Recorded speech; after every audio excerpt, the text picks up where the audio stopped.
Hello friends, আমি চলে এসেছি কার্তিক নতুন ইউটিউব চ্যানেল টু সাইড কিচেনে। আজ একটা নতুন রেসিপি নিয়ে। আজকের রেসিপি হচ্ছে মাছের ঝাল। সেটা বানাতে কী কী উপকরণ লাগে আসুন দেখাই। তার আগে একটা কথা বলে আমার চ্যানেলে যেসব ভিডিও ছাড়া আছে, আপনাদের যদি ভালো লেগে থাকে লাইক কমেন্ট শেয়ার করবেন, বেশি বেশি করে শেয়ার করবেন।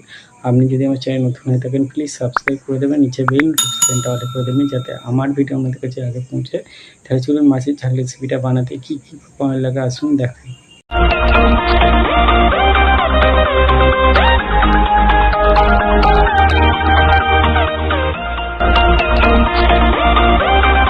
ঝাল রেসিপিটা বানাতে কী কী উপকরণ লাগে আসুন দেখিয়ে দেবো। তার আগে কথা বলছি, ভিডিওটা প্রথম থেকে শেষ অবধি দেখার অনুরোধ রইল।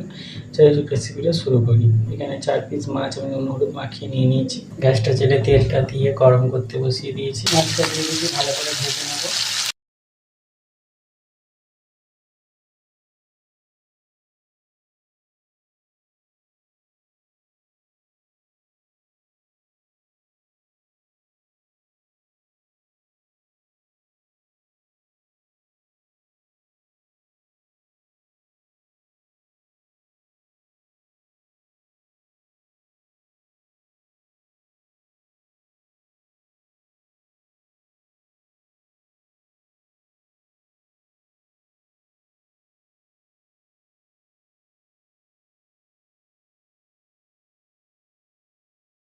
রেসিপিটা হয়ে গেছে। এই রেসিপিটা যদি আপনাদের ভালো লেগে থাকে লাইক কমেন্ট শেয়ার করবেন, বেশি বেশি করে শেয়ার করবেন, আর প্লিজ সাবস্ক্রাইব করে আমাদের পাশে থাকবেন। চলুন ধরে দেখাচ্ছে নেক্সট ভিডিওতে। নিত্য নতুন ভিডিও পাওয়ার জন্য আমাদের চ্যানেলটাকে অবশ্যই সাবস্ক্রাইব, আমাদের পাশে থাকবেন। চলুন ধরে দেখাচ্ছে নেক্সট ভিডিওতে।